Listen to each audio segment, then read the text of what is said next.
Welcome to this Australia-India Institute podcast on the legacy of Mahatma Gandhi's peace movement and the significance of satyagraha, or truth and non-violence, to social and political movements.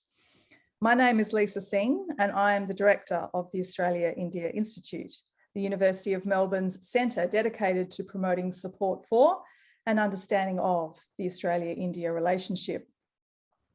I would like to start by acknowledging the Aboriginal and Torres Strait Islander peoples as the traditional custodians of our land here in Australia. The Gadigal of the Eora Nation are the traditional custodians of the place we now call Sydney, which is where I'm coming to you from today. This podcast is to celebrate the life of Mohandas Karamchand Gandhi, known to most of us as Mahatma Gandhi. Gandhiji's birthday is held on the 2nd of October each year.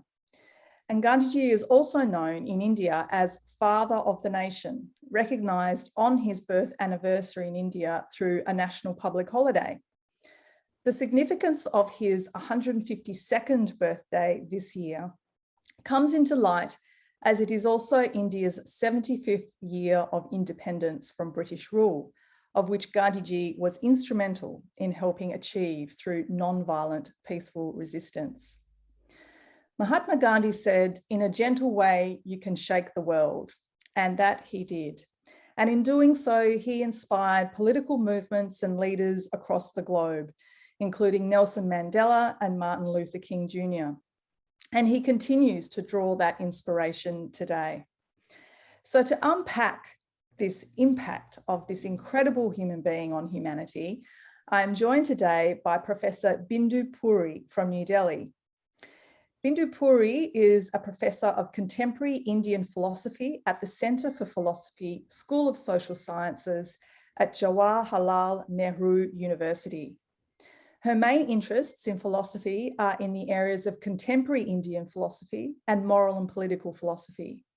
Professor Puri has over 50 papers in edited anthologies and philosophical and interdisciplinary journals, including Sophia, Philosophia, and the Journal of the Indian Council of Philosophical Research. She has authored 2 monographs, Gandhi and the Moral Life, and the Tagore-Gandhi debate on matters of truth and untruth. And her most recent monograph on the Ambedkar-Gandhi debate on identity, community, and justice is currently under publication.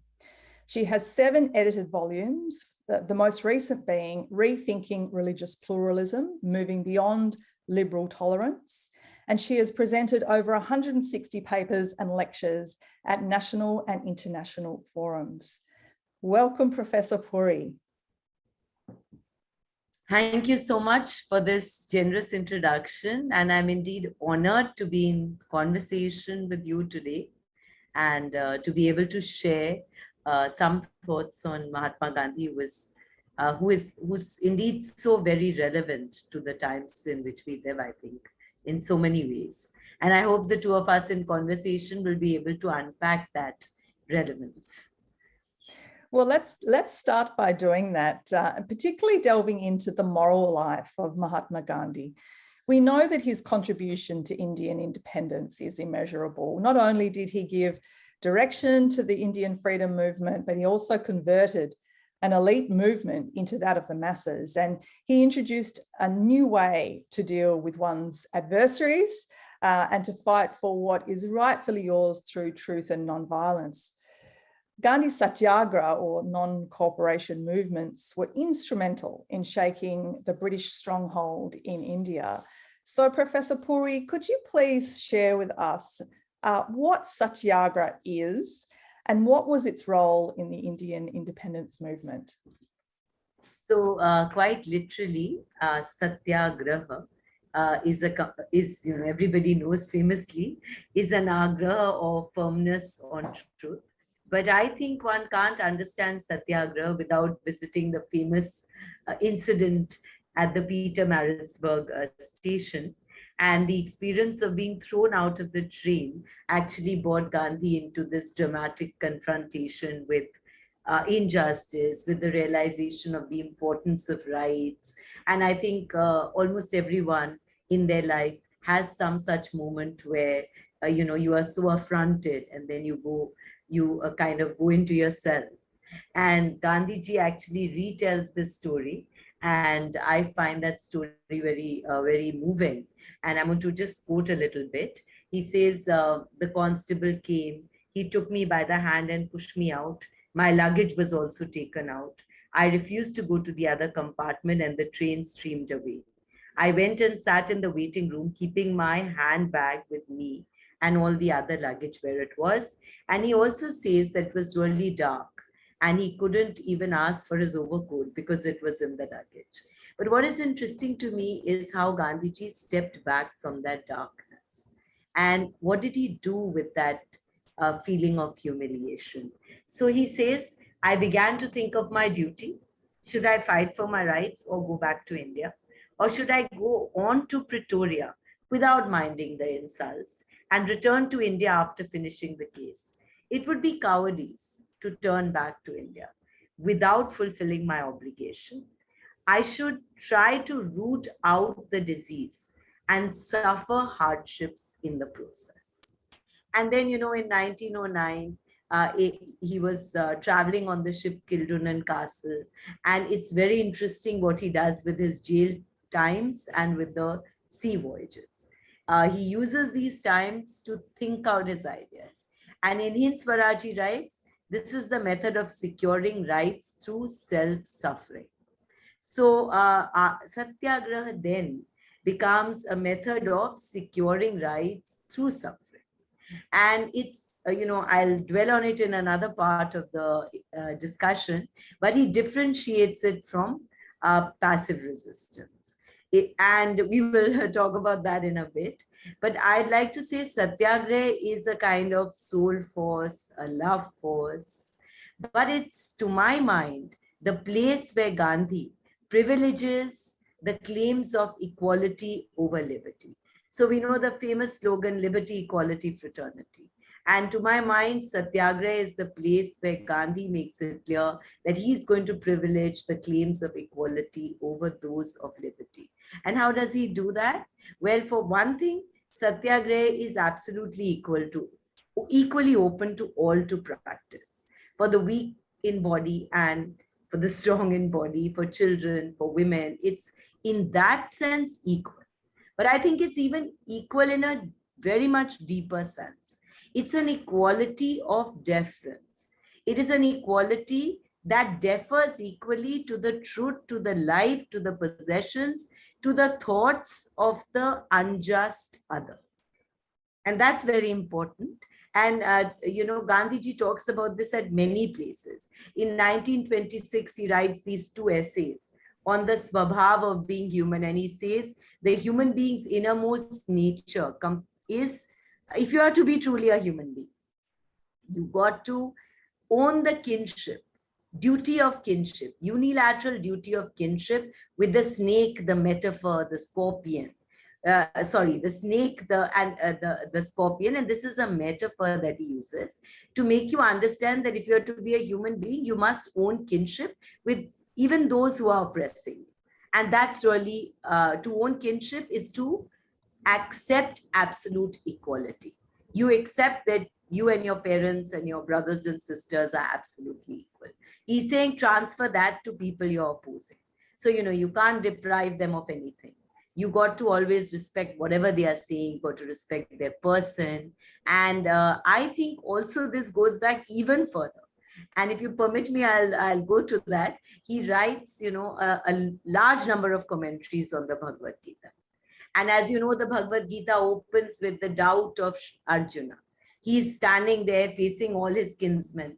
And he says, I can't fight, So Gandhiji writes on this episode, he opens his commentaries, Anashakti Yoga, the discourses on the Gita, with the doubt of Arjuna. And he says, now what is Arjuna's doubt? Arjuna's doubt is, I cannot harm my kinsman.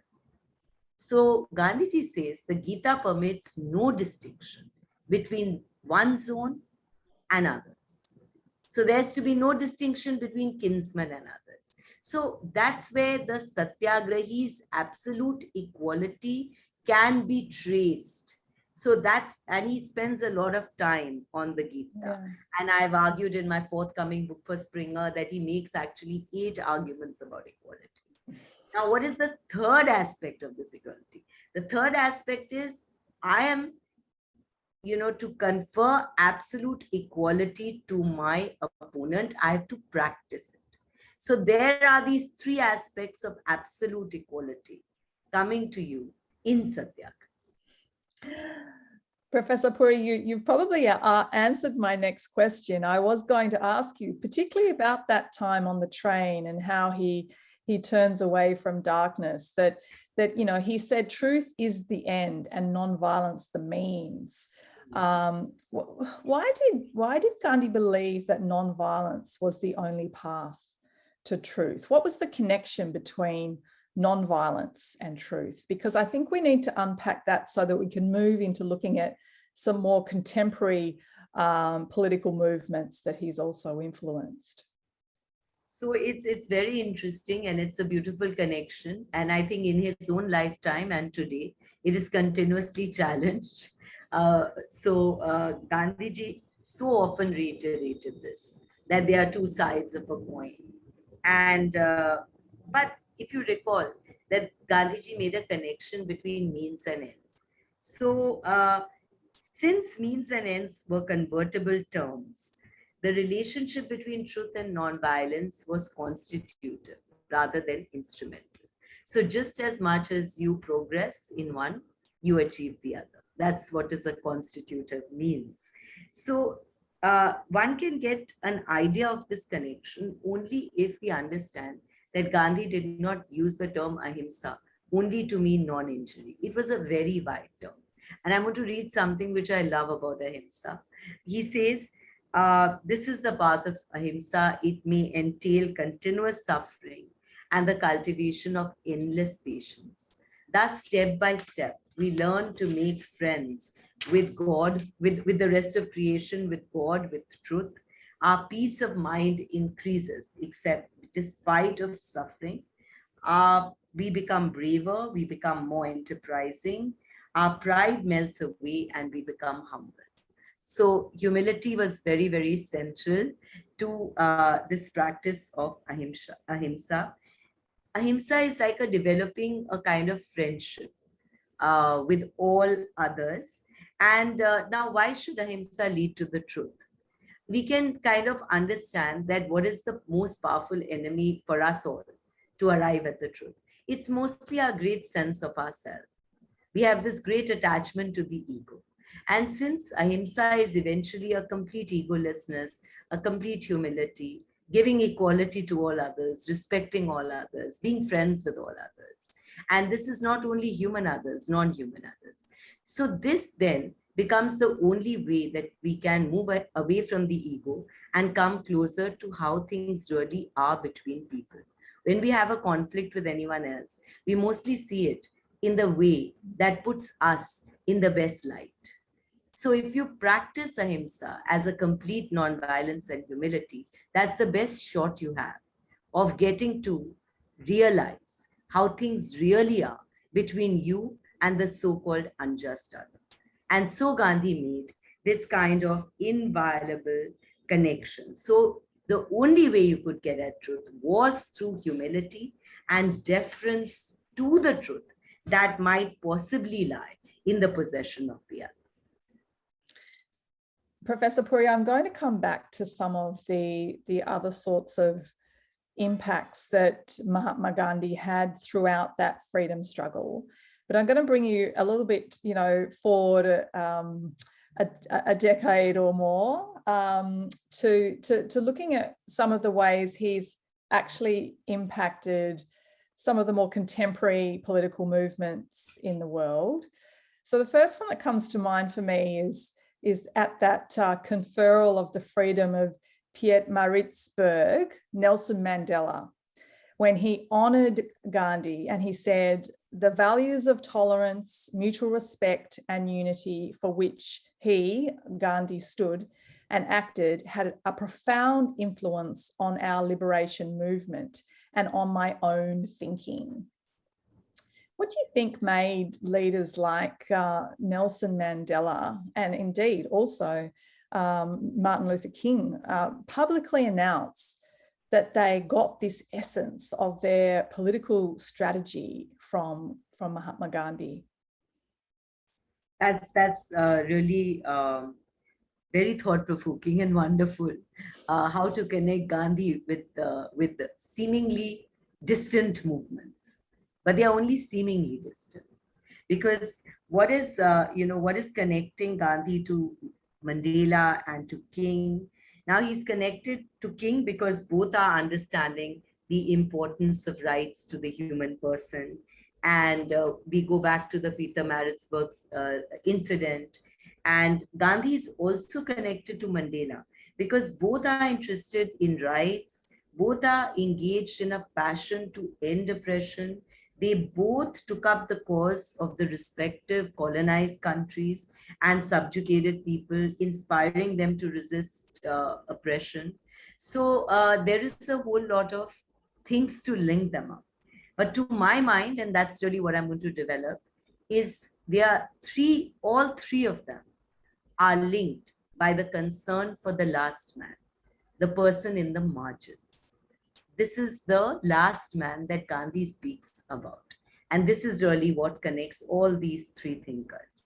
Now, let me look a little bit at these thinkers a little more closely. So I think Mandela and Gandhi came close by this passion to end oppression, to end colonization. And I think Mandela was more influenced by Gandhi's compassion. He was moved by Gandhi's wonderful compassion. And if you look at the effect that Gandhi had on Martin Luther King Jr. and American civil rights, King had met Gandhi. King had never met Gandhi. And he learnt of him when he visited India in 1959. He drew heavily on his principles of nonviolence. And, he himself said that the Montgomery boycott was influenced by Gandhi's principles. King also, as a Christian, connected Gandhi to the biblical appeal of Jesus to love your neighbor and pray for those who persecute you. And certainly, if you look at that, there is this link between Gandhi and Christianity.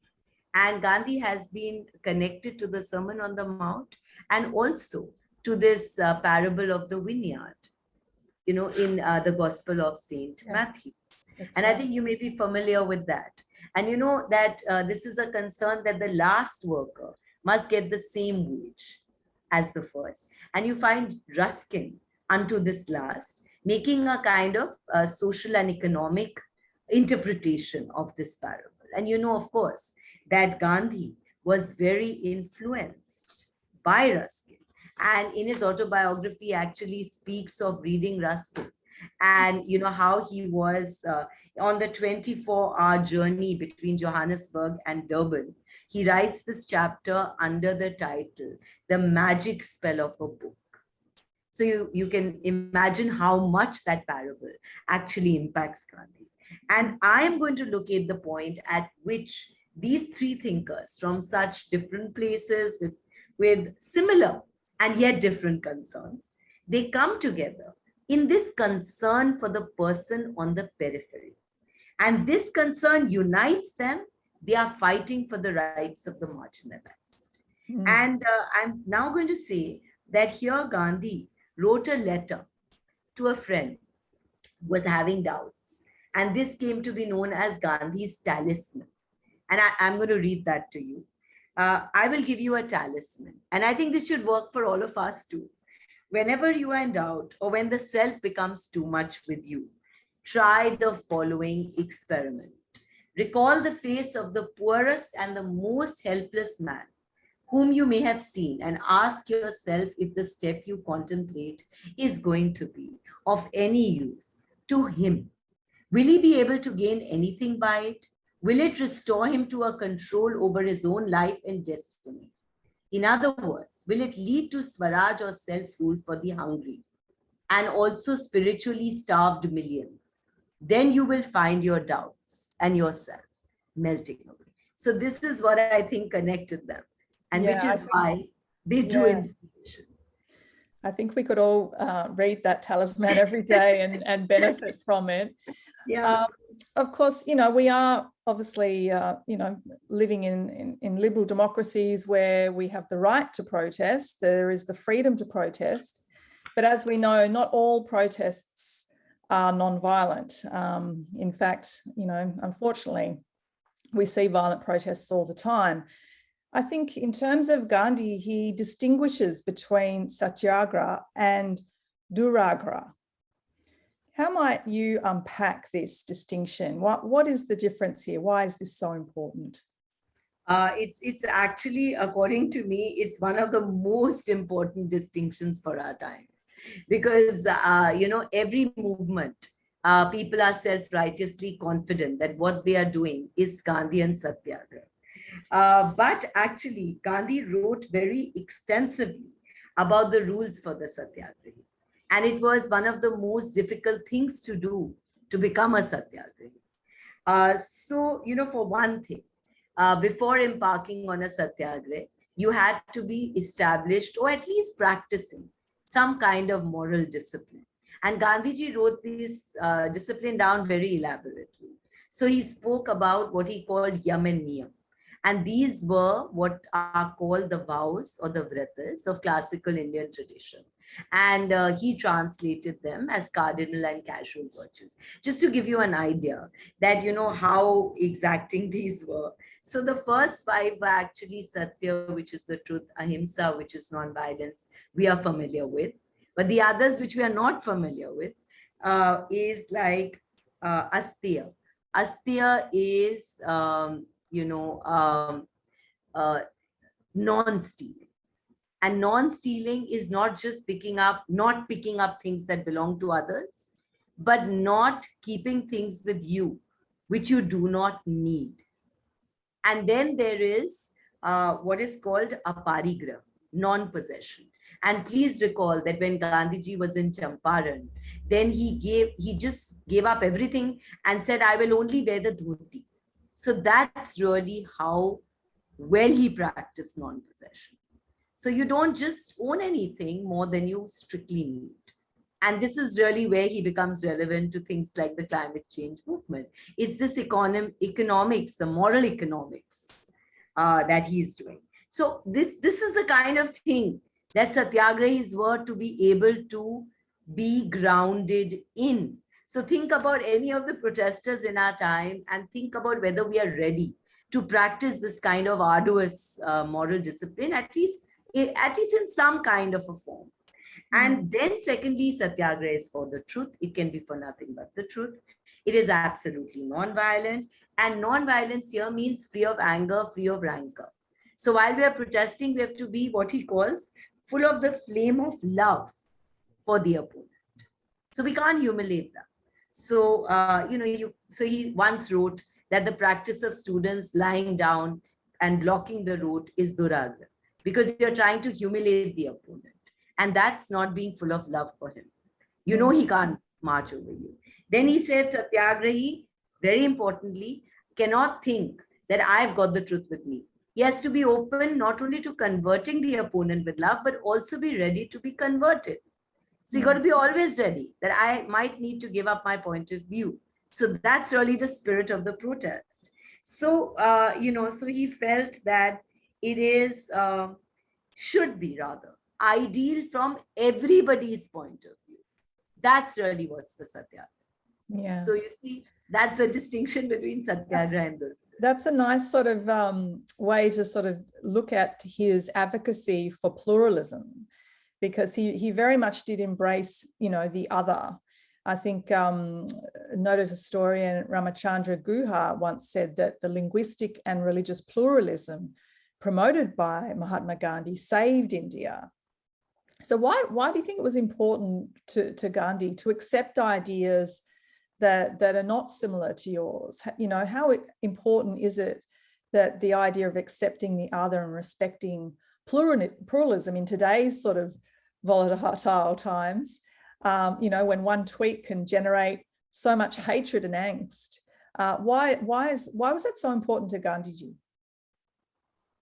Yeah, so for one thing, I'll just say that when we think of pluralism, we think of tolerance. For what, the first thing I would like to say that Gandhiji did not like the word tolerance at all. So he sort of wrote that I don't like this word. He says somebody else suggested to me the word respect. And I'm quoting him, I did not like that phrase either.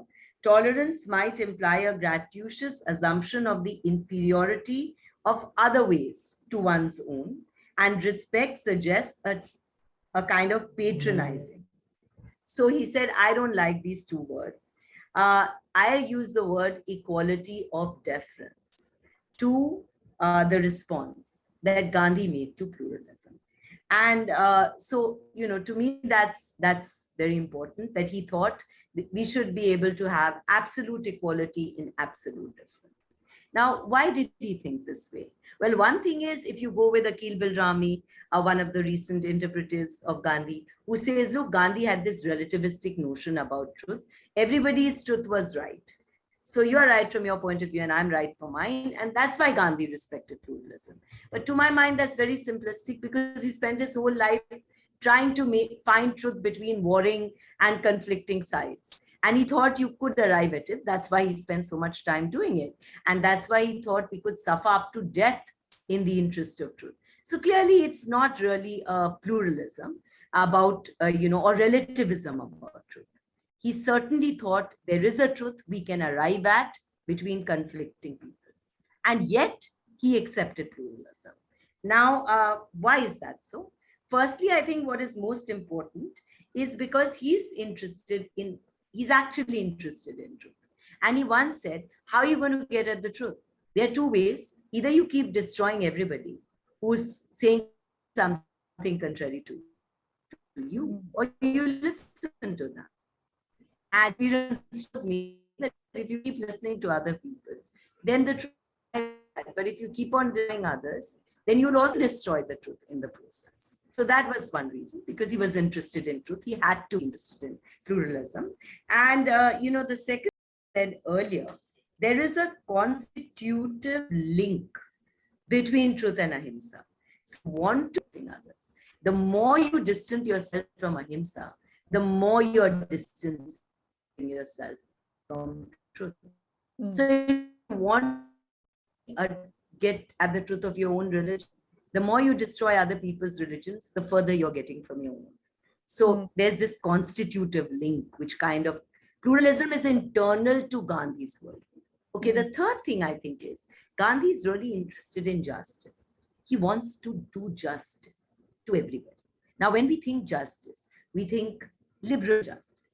We are interested in justice, but we think it can be given to us through institutions, through the law courts, through positive law. So Gandhiji said, third-party justice doesn't get at justice because it abstracts, it creates distance between the person and the act of injustice. There is no movement to individual responsibility. And individual responsibility is very central to justice. He says, look, positive law gives you an equality before law. I want an equality that can be practiced. So locating himself within such an understanding of justice, he also located himself within the Indian tradition. Indian tradition talks of justice in two ways: institutions, that is niti, and then dharma, individual. So Gandhiji kind of believed that the ultimate sanction for justice was individual. And in the individual, this move to giving justice to the other was this unilateral duty of accepting kinship with the other. And this made it imperative for Gandhi to be respecting pluralism, because he was always trying to own kinship with the most distant other. He wanted to do justice to that other. So he was having this unilateral obligation to respect pluralism, to respect, the kind of position the other was coming from. And, in the context of, yeah, please. Yeah, I was just going to say that, that you've covered, the importance of equality, the importance of nonviolence, of truth, love, and now justice, individual justice, which are just all, and pluralism, of course, all tenets by which, I mean, a lot of us, I think, take for granted, but at least not all of us live by. So there is so much here that we can take, in our contemporary lives of what Gandhi's philosophy teaches us, to live by. But one of the things, Professor Puri, that, perhaps one would criticize in terms of Gandhi is in relation to this idea of self-suffering. I think that there have been arguments that Gandhi's use of satyagraha, for instance, in the use of fasting, involve coercion, that some commentators have said that the agra, in satyagraha is about a force and an imposition of limits, on opposing that on another. How would you sort of respond to that? Yes, I was interestingly in a debate with Ajay Skaria just 2 days ago. We had a wonderful interaction. And I think it was it was really a good tribute to Gandhi on, Gandhiji on Gandhi Jayanti, because, it was full of the spirit of ahimsa. We too having these terribly opposed views, but we had this amazing and beautiful discussion. So Ajay Skaria from Minnesota, he reads, for instance, Agraha as imposition of limits, and then you have Aishwarya Kumar also doing that, it's very interesting when that happens, because I think you need to read Gandhi from within a totally different worldview. And I would say this is the ancient old world mind of India, and you locate him in the tradition of asceticism, in the tradition of tapas, which is this whole tradition of austerity. Now, people think that austerity has to do with other worldly goals, but there was also this powerful sense of austerity as kind of creating this wonderful impact wherever it was practiced in the world. And those who were practicing such austerity were able to, sort of convert hearts. And this was the magic of austerity, the romance of goodness. And I think you have to read his Agraha in that tradition, not in the tradition of Hegel and the will to power. Because Gandhiji was really, working from within this old world mind of India. And this worldview, there is not just man, there's not just human reality, but this reality is part of a wider cosmos, and there are all these other things going around. So there's, this romance of goodness is part of it. And to my mind, Gandhiji himself was confronted with such arguments. And he said, if my moral pressure is considered pressure, then, I think that's a good thing, because sometimes people got to think about other people and bring about moral changes. And as I say to people coming from that line of reasoning, if we are going to remove the conversion of heart, if we are going to remove all possibilities of moral transformation as coercive, what are we going to do with modern moral philosophy? Moral philosophy will literally dissipate. Moral education will become senseless. So let's read Agraha as what it was meant to be, a conversion of hearts, a transformation of both oneself and the opponent, so that we can come together and we can solve disputes and conflicts. The fact that if we do not believe in this anymore, moral education will just become a senseless thing. So that's really my response coming from a Gandhian perspective. I think it's excellent that you can have these debates with your scholars, in a passive, peaceful manner, and it's really good, lots of fun, because none of us really know what Gandhi meant. But what we all are doing is kind of creating a space. It's like clearing in a forest where all these issues come into the open, and we are sitting there and we are talking about it. And I think that's very important to kind of making Gandhiji alive today. And I think he would love it. He himself would love it if there was this space. And he loved critique. He welcomed critique. During the time when he was debating with Tagore, he actually used to send him telegrams. I'm waiting for your comments. Where is your critique of my fast? If you're not able to publish it, send it to me. I'll get it published at my end. So I think he would really, this is true to the spirit of Gandhi, that we should debate Gandhi. Well, we're certainly having a good debate today, and I think it's, you know, it's in good spirit that we are doing this around the time of Gandhi Jayanti. But look, Professor Puri, in the time we have left, I really did want to ask you more personally about your own self, being someone that has studied Gandhi to such great depths, having written books and continuing to unpack and debate what it was that his philosophy was really drawing us to understand. Do you think it has changed the way you look at things? Well, yeah, I think the one thing that I took away from Gandhiji was really ahimsa, as step by step making friends with everything that lives. I think that's really what I took. And I felt that it's really very important not to let something that, you know, like everybody looks different, feels different, but that if you just you look, you know, you stop looking for obstacles, then you can just be friends with everybody you meet.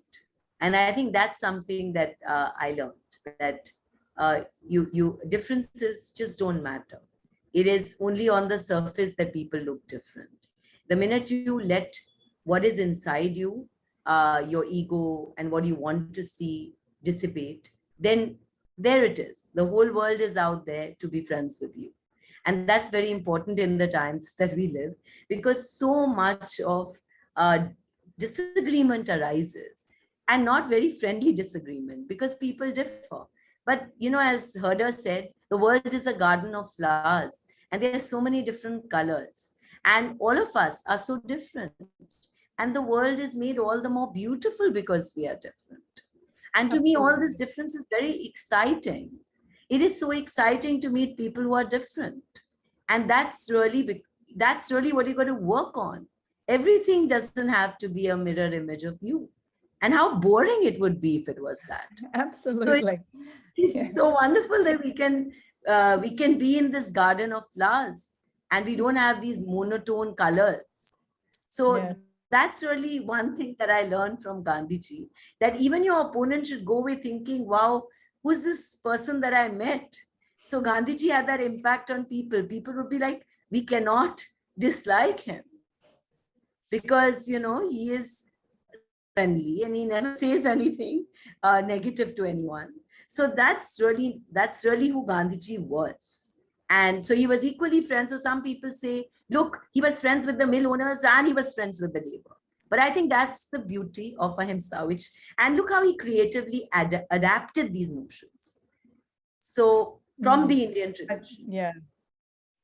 That's wonderful. I think I would definitely agree with you on ahimsa. In fact, you know, going back to my time in the Australian Senate, it was actually in my first speech that I actually quoted, I referred to Gandhi, and it was ahimsa that I actually drew on as part of my inspiration in terms of Gandhi's philosophy as well. So I think there is so much that you have shared with us today, Professor Puri, that we could take away, but I would like to highlight ahimsa as being one of the most important tenets that we could take away from Gandhi's philosophy. It's been fantastic getting to understand all of this from your perspective today, and also to unpack so much about not only Gandhi's philosophy, but also his life and the journey of the freedom struggle that has made India the strong and independent nation that it is now, some 75 years later. I really, really have enjoyed our discussion today. And is there any final remarks that you would like to share with audiences that, of course, have joined us from all over the world, Australia, India, and elsewhere as well? Well, I think we left out the climate change. So I like to just say one thing about that, that Gandhi's economics was really about responsible consumption. And this, vow of non-stealing is actually something all of us can do, that don't accumulate things that you don't really need. Don't accumulate things which can be helpful and useful to others. You know, give lots of things away, and care about the earth. You get all this from Gandhi's Astya and Aparigraha. So he's like very, very relevant. And if all this appears hugely daunting, and lots of people write to me on Twitter that, you know, maybe you should go to the Himalayas and take a spot and do an asana over there. So, you know, it's doesn't have to be that frightening. It's not like that's not frightening, but I think that sounds like a beautiful thought, sitting in the Himalayas. But what I mean is daunting, frightening in the sense of daunting, that I'm not up to that task. Maybe this task is too much for me. So then I'd like to go back to Newman's hymn and how Gandhi said, look, the night might be appearing very dark and long. Don't get scared by that, but take one step at a time. And I'd like to tell everybody, take that one step in your personal life, in your personal relations, in your family, outside your family, to embrace difference, to look at it very differently. And you'll see all the conflict melt away. And I'd like to tell everybody, take that step towards loving the planet. And, you know, take that step towards non-possession, non-stealing. And the world and the earth will become a better place. So I'm just going to end with that, one step at a time, enough for me.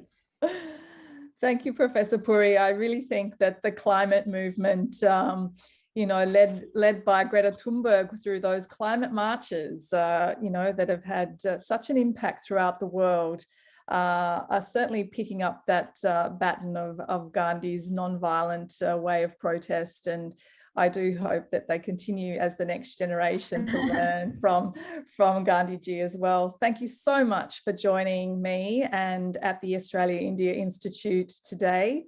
For all of our listeners that have joined, there will be this video and also the podcast available through the Australia India Institute's website, but also through YouTube in the coming days.